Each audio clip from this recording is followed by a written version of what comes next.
Assalamualaikum warahmatullahi wabarakatuh. Tiap hari Arafah ada berkumpulan 40 wali di atas gunung sekitar daerah Mekah. 40 wali ini tersebar ke seluruh pelosok dunia, dan setiap tahun mereka memang berkumpul di atas bukit itu. Di antara mereka ada wali yang datang dengan cara terbang, naik sajadah seperti Aladin, dan ada pula yang muncul dari bumi. Ada pula wali lain yang datang dengan naik burung. Begitu pula dengan yang sling, bisa langsung sampai ke lokasi gunung berbukit itu. Acara tahunan ini dipimpin langsung oleh rajanya para wali yang setiap masa hanya satu orang di seluruh jagat semesta ini. Ketika para wali sudah berkumpul di atas bukit itu, mulailah terdengar dentuman-dentuman dan lantunan zikir yang terpancar dari hati mereka. Di atas bukit itu pula, para malaikat berwujud awan ikut menyemarakkan acara reuni tahunan itu, lengkap dengan hembusan angin sepoi-sepoi berlanturkan takbir, tahmid, dan tahlil. Tampak dari kejauhan, di bawah bukit, ada orang yang nampak tidak terlalu tua, sedang tertatih-tatih dan sangat kesulitan ketika hendak menaiki bukit. Ini berbeda dengan wali-wali yang datang sebelumnya. Seorang tua ini tampak sungguh sangat kesulitan mencapai titik bukit tujuan. Dengan tongkatnya, dia berusaha melewati bebatuan yang terjal dan berliku. Kadang harus berhenti sebentar untuk mengatur pernafasannya, lalu beranjak menaiki bukit lagi. Setelah sampai di puncak, gemuruh nafas orang tua ini makin nampak tersengal kecapekan. Pakaiannya biasa, yakni jubah putih kecoklatan dan nampak agak kotor. Walaupun kelelahan, wajahnya selalu tersenyum. Dari wajahnya bisa dikatakan orang ini tidak gampang lian, tawadhu dan sopan. Para wali yang sedang berkumpul pun menghentikan aktivitas setelah melihat kedatangan orang tua ini. Suasana tiba-tiba hening. Satu persatu para wali menyelami orang ini dengan penuh hormat dan ta'zim. Ahlan wa sahlan ya Habiballah ya Sultanul Aulia, ucap mereka. Ternyata orang yang tampak biasa sekali ini adalah rajanya para wali. Keramat dan kesaktiannya seakan tidak ada sama sekali, tak nampak sebagai raja. Tolong panggilkan Paidi. Are Indonesia itu suruh ke sini, ucap sang Sultanul Aulia kepada para wali. Di sela-sela kerumunan para wali, muncullah seorang pemuda dengan jas layaknya tentara dan peci hitam yang agak tinggi. Dari wajahnya terlihat kalau Paidi ini pemuda yang kocak. Sambil cengar-cengir, pemuda ini mendekati sang Sultanul Aulia dan mencium tangannya. Setelah wali Paidi ini menghadap, sang Sultanul Aulia berkata kepadanya, "Paidi, sini, aku minta rokoknya, dan tolong sekalian masak air, buatkan kopi."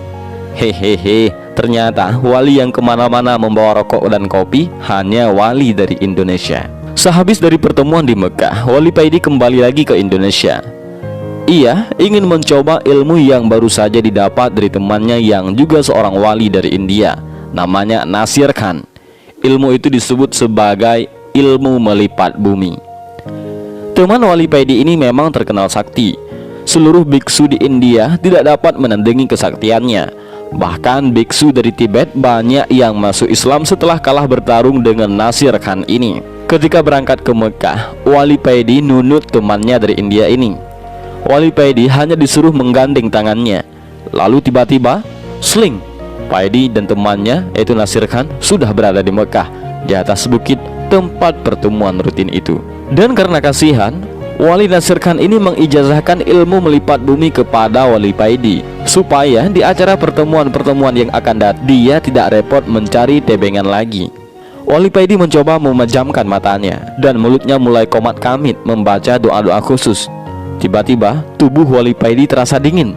Bumi yang didudukinya terasa seperti es. Wali Paidi membuka matanya, dan tampak di depannya sebuah bukit yang tertutup es. Lalu dia melihat ke bawah. Ternyata bumi yang didudukinya juga terbuat dari es. Di manakah aku ini? Batin wali Paidi. Wali Paidi berdiri, melihat sekelilingnya. Semuanya tampak putih tertutup salju. Wali Paidi kemudian berjalan mengitari tempat yang belum pernah dilihat selama hidupnya. Sepi, tiada orang sama sekali. Lamat-lamat wali Paidi mendengar ada orang yang bersenandung membaca selawat. Dengan perlahan wali Paidi mengikuti asal suara senandung selawat tersebut, dan tampaklah di depannya seekor beruang putih membungkuk di tepi sungai mencari makanan ikan segar. Masya Allah, ternyata yang bersenandung itu bukan manusia, tapi beruang putih itu. Wali Paidi berhenti. Beruang putih itu menoleh kepada Wali Paidi dan berkata kepadanya, "Assalamualaikum," ucap beruang itu. "Waalaikumsalam," jawab Wali Paidi dengan penuh perasaan, kaget dan heran. "Kamu Wali Paidi ya? Aku tadi dapat kabar kalau nanti ada orang yang kesasar ke sini. Namanya Wali Paidi," terang beruang itu. Setelah memakan ikan yang baru didapat, sang beruang putih itu melanjutkan dan berkata lagi, "Kamu jangan khawatir, memang sudah biasa. Orang belajar itu tidak bisa langsung menguasai ilmu yang baru didapatnya. Cobalah sekali lagi," kata beruang tersebut, lalu pergi meninggalkan Wali Paidi. Wali Paidi diam seribu bahasa. Ia mendongak ke atas, melihat posisi matahari.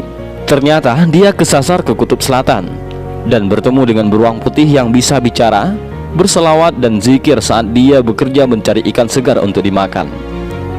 Dan setelah salat sunat 2 rakaat, Wali Paidi pun mulai merapal doanya kembali. Dan sling, entah sampai mana lagi dia selanjutnya. Setelah membaca doa, memejamkan mata, Wali Paidi kembali membuka mata. Dan betapa kaget, di sekelilingnya tiba-tiba banyak orang berlarian memakai baju gamis selutut serta bersorban. Tampak di tangan mereka senjata. Terdengar suara bising peluru berseliweran. Hasan al-Basri, wafatnya Imam Syafi'i Ibnul Arabi. "Aduh, kesasar lagi aku ini. Tadi ke kutub selatan, sekarang kesasar lagi ke Afghanistan. Kok tak kesasar ke Hollywood saja sih?" Wali Paidi mengamati salah satu pasukan yang semuanya berjenggot panjang. Ia tersenyum sendiri melihat jenggot mereka. Di negara yang dikuasai Taliban ini, polisi memang tidak melakukan operasi helm, tapi jenggot. Jika ada laki-laki yang tidak berjenggot, maka kena tilang.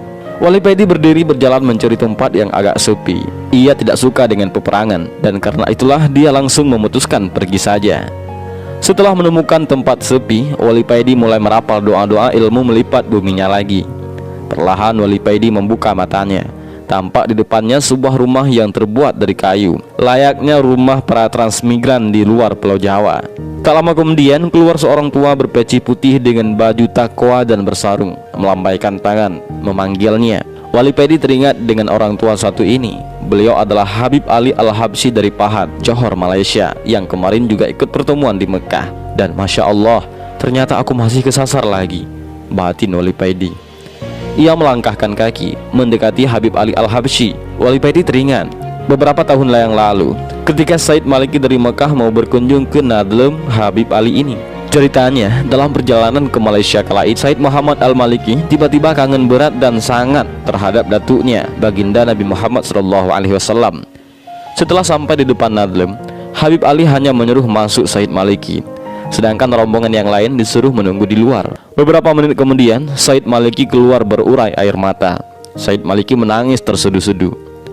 "Sudah terobati kangenku," ucap Said Maliki di tengah air mata tangisan rindu yang belum usai. Ternyata, ketika Said Maliki masuk ke Nadlem Habib Ali itu, beliau dipertemukan oleh Habib Ali dengan baginda Nabi Muhammad SAW. Dan subhanallah, "Mari masuk nak, jangan melamun saja," ucap Habib Ali. "Inggih mbah," jawab Wali Paidi, lalu melangkah mendekati Habib Ali.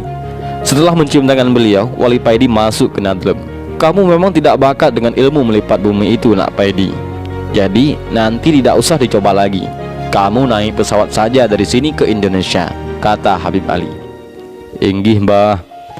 Siapa tahu nanti ketika kamu naik pesawat bertemu dengan Mulan Jamila yang kamu gondrungi itu," goda Habib Ali. Hahaha. Wali Paidi hanya bisa tertawa mendengarnya. Setelah makan bersama, Wali Paidi pun pamit pulang. Habib Ali menepuk-nepuk pundak Wali Paidi, mengantarnya keluar dari Nadlem. "Ingat perintah Sultan, nak Paidi. Setelah sampai ke rumah, segeralah ke Gunung Arjuna untuk berkhawat di sana." "Inggih bah." Wali Paidi beranjak pergi ke bandara, naik pesawat menuju pulang ke Indonesia. Setelah beberapa hari di Indonesia, Wali Paidi ini berencana melakukan suluk nyepi ke gua di Gunung Arjuna sesuai perintah Sang Sultanul Aulia. Wali Paidi mulai berkemas untuk berangkat ke Gunung Arjuna. Berpres-pres rokok sudah disiapkan, mulai ji samsu, gudang garam dan jarum sudah lengkap. Tidak ketinggalan kopi satu black juga dibawanya. Setelah sampai di kaki Gunung Arjuna, Wali Paidi mulai mendaki mencari gua yang dimaksud oleh Sang Sultanul Aulia. Pada hari yang ketujuh sejak pendakian, Wali Paidi akhirnya menemukan gua tersebut. Gua itu mulutnya kecil, tertutup ilalang, tapi di dalamnya luas. Di pojok kiri ada sumber mata air dan di pojok kanan ada batu yang menyerupai meja yang kemungkinan oleh yang punya gua ini dulu dipakai untuk sholat.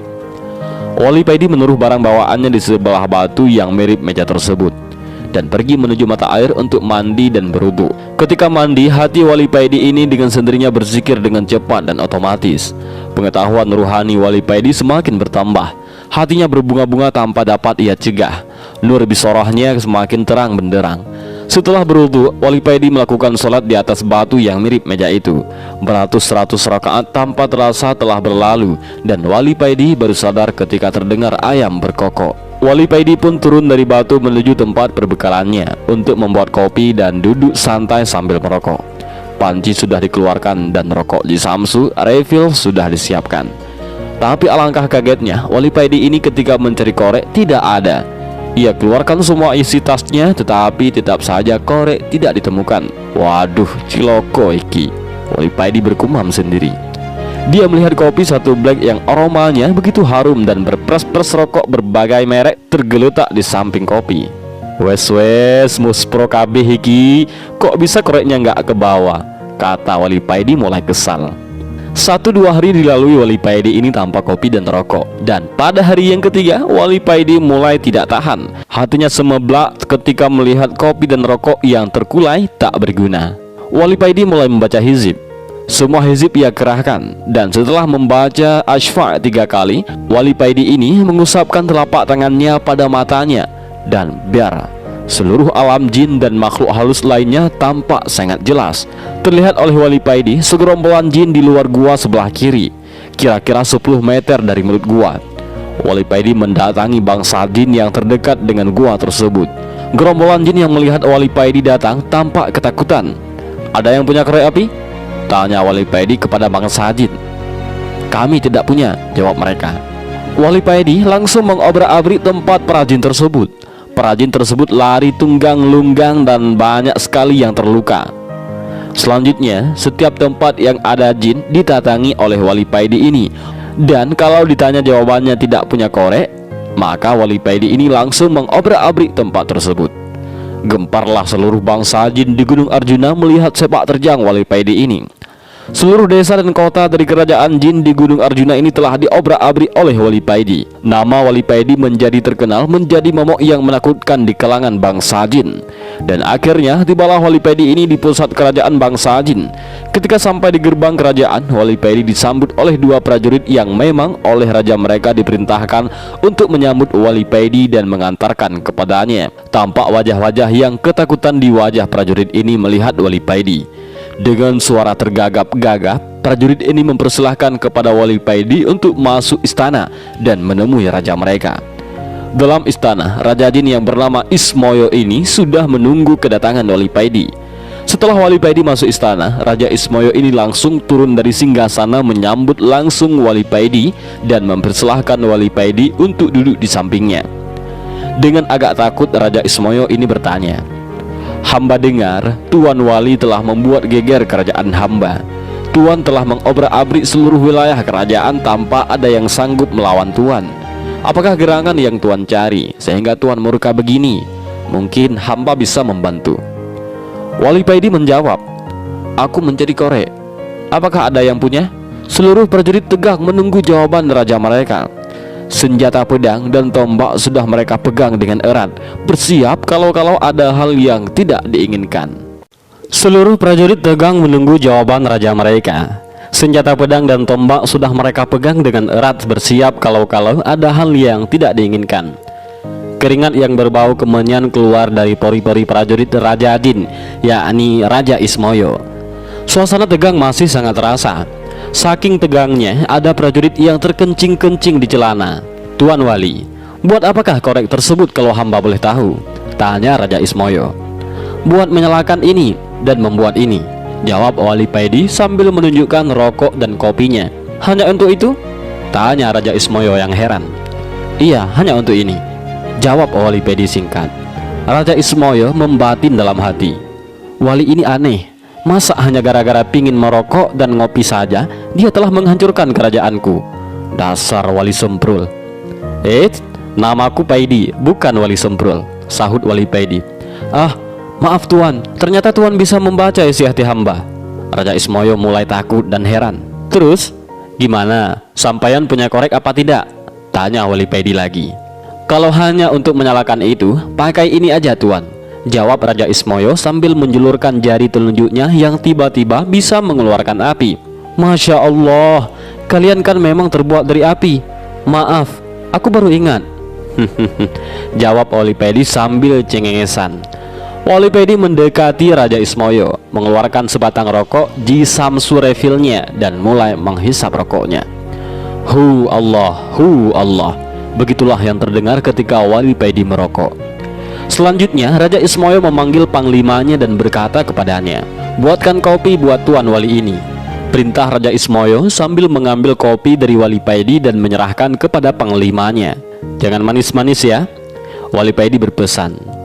Kerajaan Raja Ismoyo ini terkenal angker dan ditakuti bangsa jin dan manusia. Sekarang berubah bagaikan warung kopi pinggir jalan gara-gara Wali Pedi. Sampaian tidak merokok? Tanya Wali Pedi. Tidak, jawab sang raja. Apakah sampaian jin Muhammadiyah? Tanya Wali Pedi lagi. Saya tidak mengerti maksud Tuan, jawab Raja Ismoyo yang heran. Maaf, agama sampaian apa? Tanya Wali Pedi. Saya tidak beragama, jawab Raja Ismoyo.